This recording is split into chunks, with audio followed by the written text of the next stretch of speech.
Orang sering bilang cinta itu rumit. Ya, kuharap aku menyadari sebelum aku terlibat dalam kisah cinta konyol ini. Semuanya berawal saat teman dekatku Berry memintaku membantunya menulis surat ke gebetannya Cindy. Aku lumayan pintar menulis, dan aku tahu aku akan mendapat masalah kalau orang-orang mengetahui hal ini. Tapi kadang teman sekelasku akan membayarku untuk membantu mengerjakan PR, apalagi esai. Jadi bagaimanapun, saat Berry memintaku membantunya memenangkan hati Cindy, yang dia temui saat bergabung dengan klub bermain sekolah kami. Tentu saja aku mengiyakan, dan tidak, aku nggak menagihnya. Mau bagaimanapun juga dia itu sahabatku. Tapi aku punya rencana. Aku sudah lama jatuh cinta dengan tetanggaku Alice, sejak dia pindah ke rumah sebelah saat kami masih kecil. Tapi aku tidak pernah punya nyali untuk memberitahu Alice bagaimana perasaanku. Oh, dan ada juga satu masalah kecil. Alice sangat menyukai Berry.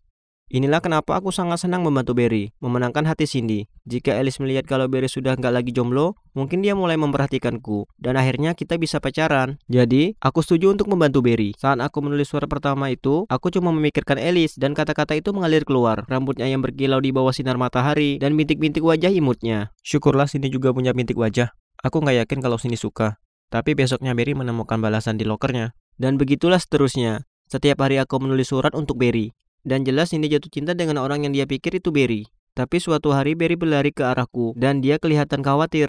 Dia bilang Cindy ingin pergi kencan beneran. Dia panik karena dia bilang tidak mungkin dia bisa pura-pura pintar dan lucu seperti yang dia lakukan di surat. Kemudian dia memberitahuku kalau Cindy bertanya apa mereka bisa membaca puisi bersama. Jadi aku harus melatihnya entah bagaimana caranya. Aku akan membuatnya berhasil. Kalau tidak, aku tidak akan pernah bersama Alice. Tepat sebelum kencan Berry dan Cindy, Berry ada di tempatku dan aku mencoba membuatnya berlatih membaca beberapa puisi. Dia payah, tapi aku tidak bisa memberitahukannya. Cuma bisa berharap Cindy tidak sadar. Saat Berry pergi, dia berkata aku harus mengikutinya ke kencan pertamanya, kalau ada masalah. Aku mau pergi ketika Alice masuk dan berkata bahwa keluarganya akan pergi ke restoran untuk merayakan ulang tahun adiknya malam ini. Dan mereka ingin mengundangku pergi bersama mereka. Tentu saja aku setuju. Aku dekat dengan adiknya. Kemudian aku bilang kepadanya kalau aku harus pergi. Dan dia tanya kemana aku mau pergi. Dan aku bilang aku sudah janji ke ibuku. Aku langsung melompat ke mobilku dan pergi ke tempat Berry bertemu Cindy. Aku bilang kepadanya kalau aku akan berada di dekatnya. Dari mobilku, aku bisa melihat ke dalam restoran dan melihat bagaimana mereka kencan. Awalnya semua lancar. Aku begitu sibuk memperhatikan mereka. Sampai aku tidak sadar kalau Alice berdiri tepat di samping mobilku. Saat dia mengetuk jendelaku, aku sangat kaget. Aku hampir melompat dari kursiku. Dia bertanya apa yang kulakukan dan di mana bahan makanannya. Tiba-tiba, dia melirik ke jendela tempat Berry dan Cindy sedang duduk bersama. Oh tidak.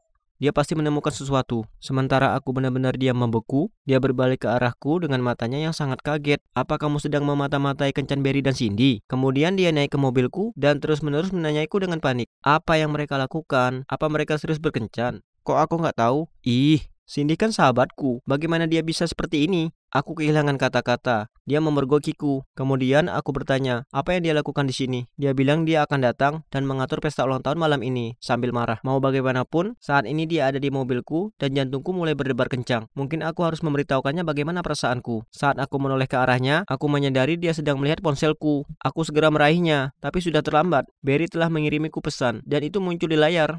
Tolong, puisi apa yang kamu sebutkan di surat terakhirmu? Dia menyukaiku. Sepertinya Alice mengerti semua ceritanya. Dia melompat keluar dari mobil dengan sangat cepat. Aku bahkan tidak bisa menghentikannya.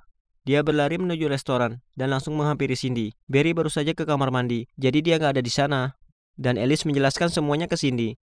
Aku melihat Cindy mulai menangis. Ini adalah bencana. Dan kemudian yang paling parah, Berry kembali dan Cindy mulai meneriakinya. Aku segera pergi. Aku tidak tega menontonnya. Ini semua salahku. Keesokan harinya sesuatu yang gila terjadi. Aku bangun dan mendapat permintaan pertemanan dari Cindy. Aku menerimanya dan dia langsung mengirim pesan kepadaku yang bilang kalau dia sangat mencintaiku dan dia tidak bisa mengeluarkan puisiku dari kepalanya. Aku merasa sangat bersalah. Apa yang akan dia lakukan kalau dia tahu aku memikirkan Alice sepanjang waktu saat aku menulisnya. Gak ada yang tahu tentang cintaku pada Alice. Dan aku memutuskan lebih baik tetap seperti ini. Sekarang Berry tidak bicara kepadaku dan Alice juga marah padaku karena membantu Berry. Ini adalah situasi terburuk yang pernah ada. Meskipun Berry kesal padaku, aku tidak akan pernah menusuknya dari belakang dan pacaran dengan Cindy. Nyatanya, dia tidak boleh mengetahui bahwa Cindy mencintaiku. Tapi kemudian, entah bagaimana, Berry tahu bahwa Cindy mencintaiku. Dia menelponku, lalu bilang, aku nggak hanya merusak peluangnya, aku juga telah mencuri cintanya. Hebat, jadi aku tiba-tiba menjadi orang jahat. Padahal aku cuma pengen bantu teman. Baik Alice maupun Berry tidak mau bicara padaku sekarang. Dan pada saat yang sama, Cindy terus-menerus mengirimkan pesan padaku dan selalu memperhatikanku di sekolah. Aku nggak tahu harus berbuat apa. Aku telah kehilangan sahabat dan orang yang aku sukai dan malah dapat stalker.